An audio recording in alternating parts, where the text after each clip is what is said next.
Welcome to China in Focus. I'm Tiffany Meyer. Our top story: House Republicans pushing bills to block Chinese nationals from getting student visas to accessing U.S. national labs.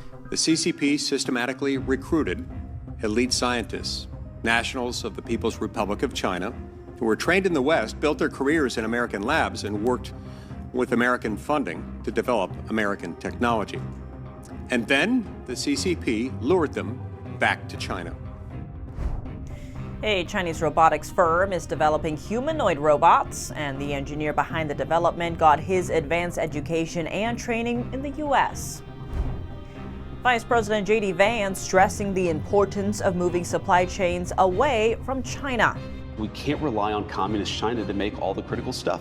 You had hospitals that didn't have medical supplies. And some U.S. clothing retailers are expanding domestic production following President Trump's push for Made in America products. Though with opportunities come challenges. More on the details. We've definitely gotten a lot more interest in domestic production again.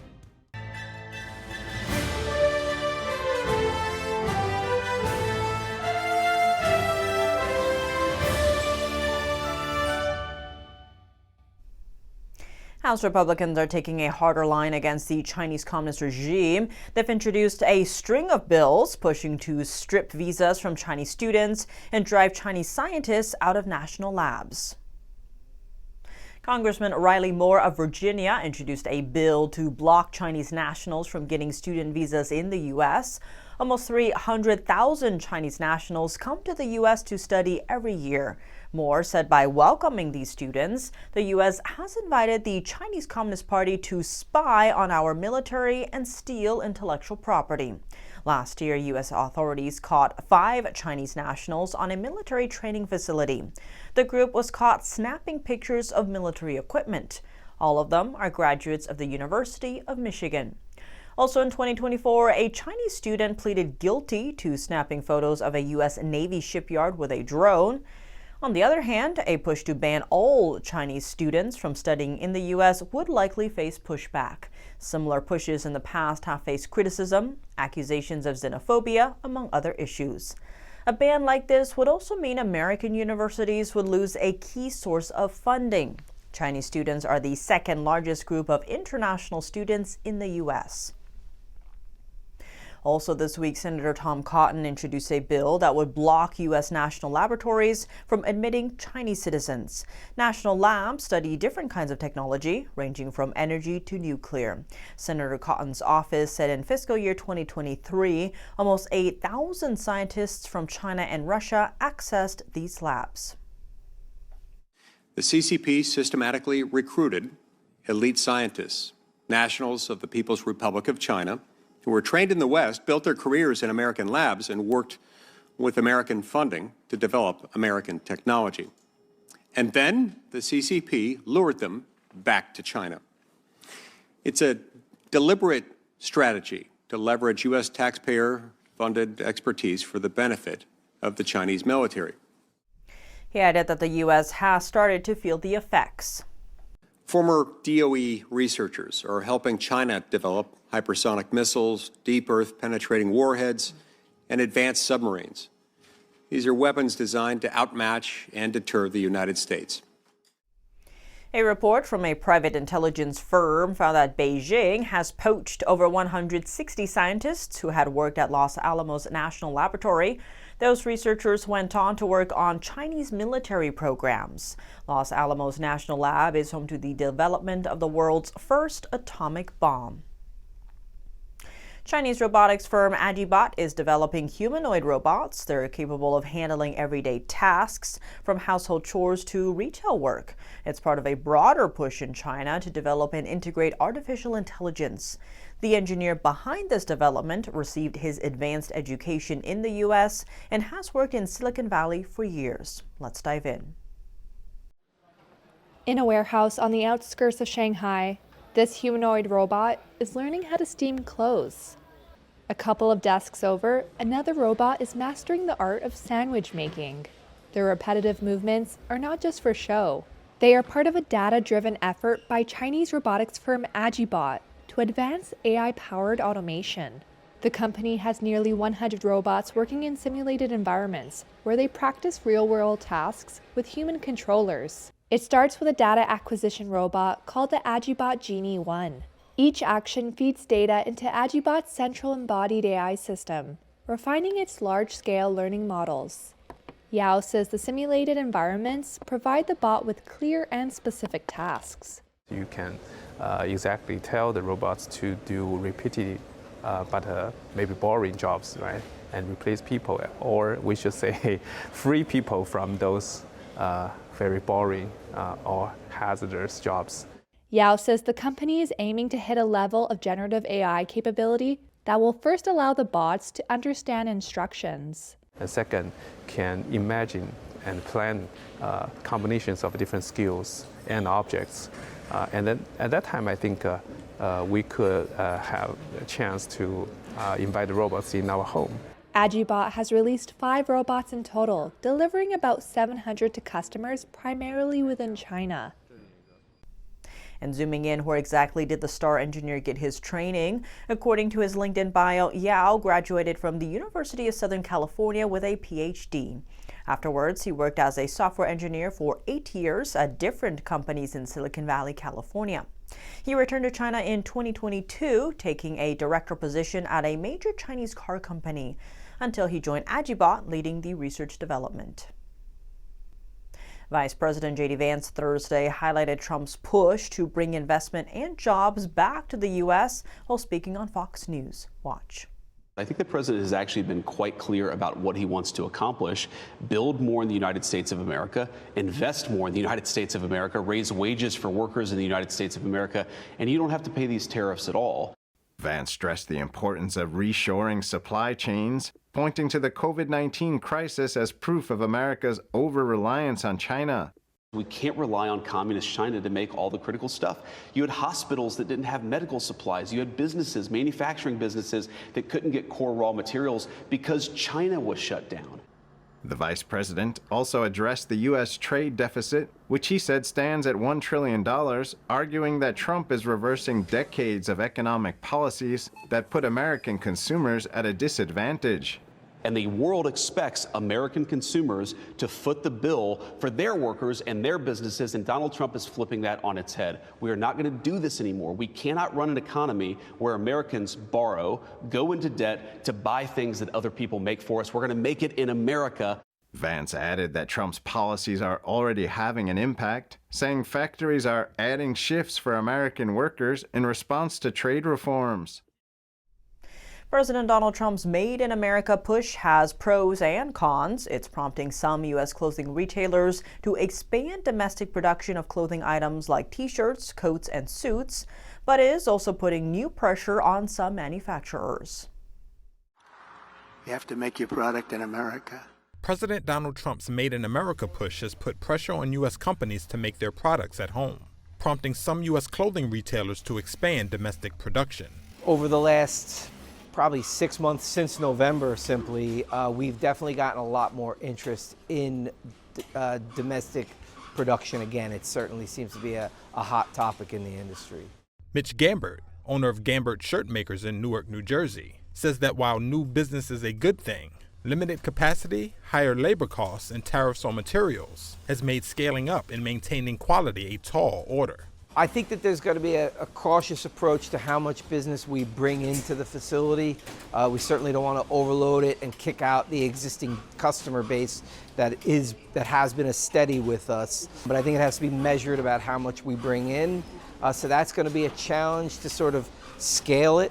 In a recent meeting with American CEOs, Trump repeated his vow to cut the 21% corporate tax rate to 15% for U.S. companies making products in the U.S., according to a person familiar with his remarks. Trump also defended his use of tariffs on imports and said they could multiply. The tariffs are going to be throwing off a lot of money to this country. Meanwhile, Gambert's button costs have increased 18% because of U.S. tariffs against China.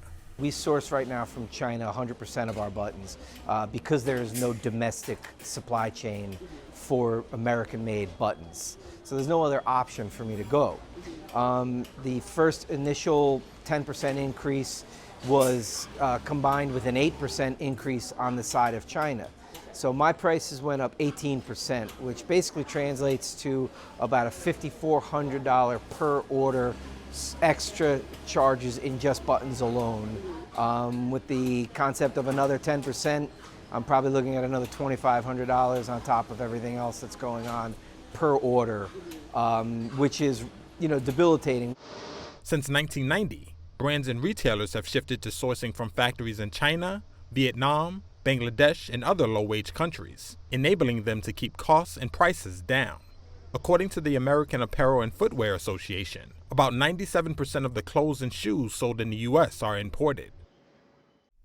Hundreds of American meatpacking plants now caught in the middle of the U.S.-China trade war. They may soon become ineligible to export goods to China, threatening roughly $5 billion in trade value and access to the world's largest meat market.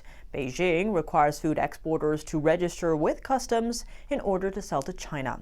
Registrations for almost 1,000 U.S. beef, pork, and poultry plants are set to expire on Sunday. China has not responded to repeated requests for renewal. The U.S. was China's third largest meat supplier last year, after Brazil and Argentina, accounting for almost 10% of total imports. China and Russia stood by Iran Friday after the United States demanded Tehran agree to nuclear talks. Top Chinese and Russian diplomats said dialogue should only resume based on mutual respect, adding that all sanctions on Iran ought to be lifted. China and Russia also said they welcomed Iran's reassurance that its nuclear program was exclusively for peaceful purposes. The diplomats say Tehran's right to peaceful uses of nuclear energy should be fully respected. Last week, Trump said he sent a letter to Iran's supreme leader, Ayatollah Ali Khamenei, proposing nuclear talks. Trump wrote that Iran could be handled militarily or they could make a deal. Iran responded saying it would not bow to U.S. orders to talk. China is lashing out at a Hong Kong firm for its decision to sell dozens of ports to the U.S. The deal includes 2 ports located in the Panama Canal, a key waterway that President Trump said his administration would reclaim. China is the canal's second largest customer, following the U.S. The waterway is a vital trade route for American ships, with roughly 40% of all American container vessels passing through it every year. Last week, investment giant BlackRock offered to buy 2 ports on either end of the canal from Hong Kong firm C.K. Hutchinson. Chinese authorities published an op-ed Thursday blasting the deal as a betrayal to China.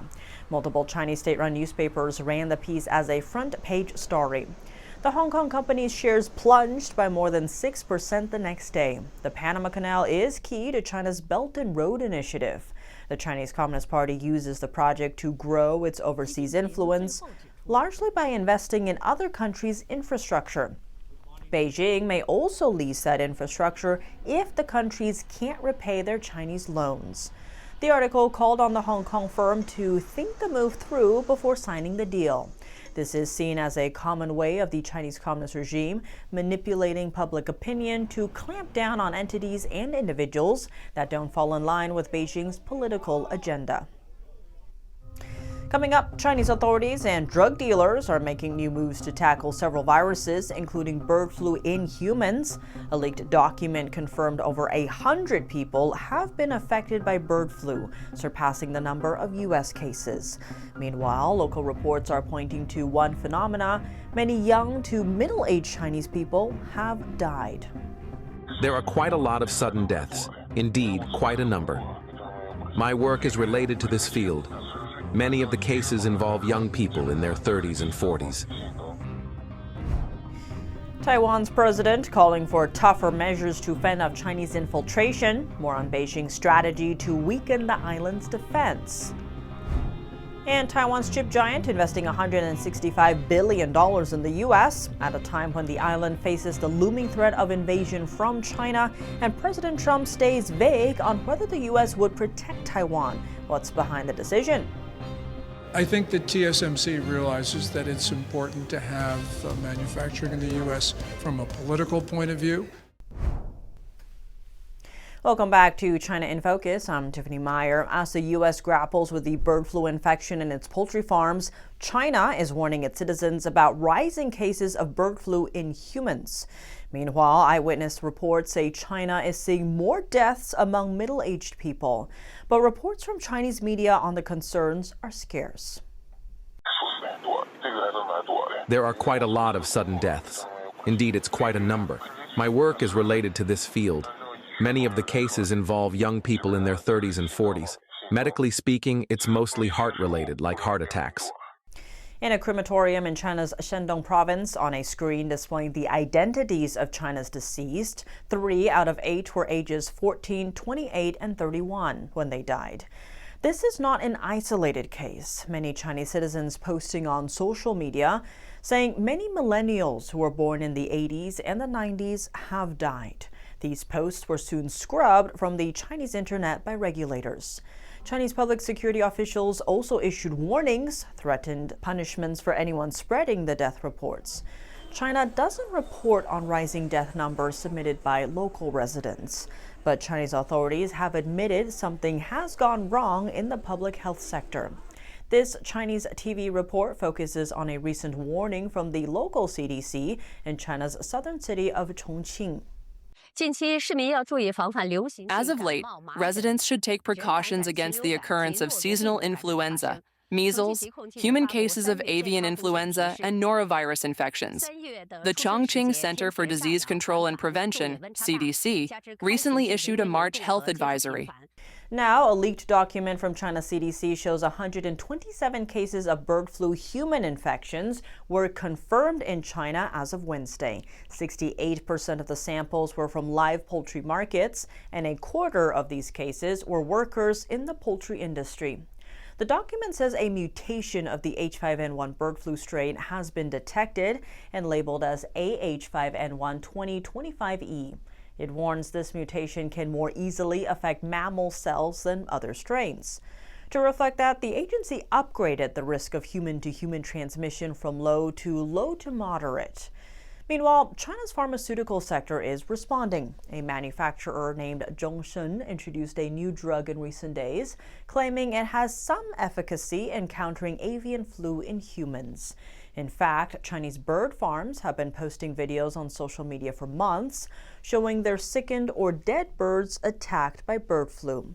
But the news was largely censored in China. That means many people were not aware of the deadly virus bird flu until recently. According to the World Health Organization, the fatality rate for bird flu in humans is 54%. Now we turn to Taiwan. Taiwan's president said tougher measures are needed to counter what he called increasingly severe Chinese infiltration, spying, and other efforts. Those tactics used to weaken the island's defenses. There are active and retired military personnel who have been bought off by China, selling intelligence, and even forming armed forces, planning to harm their own country, Taiwan, and people. There are cultural and artistic workers who, for personal career interests, do not hesitate to cooperate with Beijing's directives. Some even assist Chinese state media in producing United Front programs that spread the message that democracy is useless, cast doubt on the United States, and question our military, attempting to divide and create conflict within our society. Speaking to reporters after holding a meeting with senior security officials, President Lai said Beijing used Taiwan's democracy to absorb various members of society, including organized crime groups, media personalities, and current and former military police officers. Citing government data, Lai said 64 people were charged for Chinese espionage last year, 3 times more than in 2021. He said the majority of them were current or former military officials. Other incidents include Taiwanese artists and influencers living in China reporting statements and reposting them from Chinese state media asserting Chinese sovereignty over Taiwan. The president proposed legal and economic countermeasures, including the strict review of Taiwan visits or residency applications by Chinese citizens. Lai also said his government would make adjustments to the flows of money, people, and technology across the Taiwan Strait. He said the government has no choice but to take more active actions. What's behind Taiwan's historic investment in the U.S.? Its chip giant announced a $165 billion investment in microchip manufacturing on U.S. soil. Taiwan says the decision was spurred by consumer demand, not pressure from Washington. But is there more to it? NTD's Chris Bob taps Gordon Chang for his take. He's a senior fellow at the Gatestone Institute. What do you make of Taiwan Semiconductor's $165 billion investment into the U.S.? Given Trump's vague stance on Taiwan, he hasn't said a lot. Yeah, I think that TSMC realizes that it's important to have manufacturing in the U.S. from a political point of view. And so it's a decision that I'm sure that it was made with the politics in mind. You know, TSMC already has a fab in Arizona. It's actually been quite successful. And so, you know, they do have a path to actually having something commercially viable, because the 5 new fabs with the $100 billion investments will also be in Arizona. So they're following a trail of success. Some people say that if Taiwan moves its big industry out of Taiwan into the United States or other places, that it will make them more vulnerable. What do you make of that? Yeah, that's the Silicon Shield argument.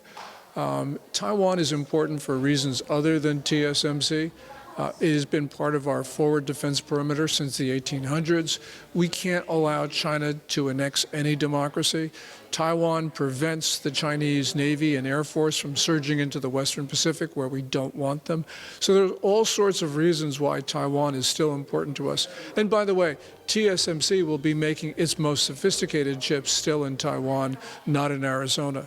And can China survive domestically without something to galvanize national sentiment like the West is our enemy, hence we take Taiwan, that sort of rhetoric? Clearly, the Communist Party bases a part of its legitimacy on defending the Chinese nation, especially against foreign enemies. But especially since Deng Xiaoping's time, they've based a large portion of legitimacy on the continual delivery of prosperity. So they have twin bases, nationalism and prosperity. Now they don't have prosperity, so they're sort of falling back on ugly nationalism. That's all for today's China in Focus. I'm Tiffany Meyer. If you have any feedback on the show or have something you'd like to see us cover, send us an email at chinainfocus@ntd.com. We'd love to hear from you. For round-the-clock original news coverage, visit us at ntd.com or download our NTD app. Thanks for watching. See you soon.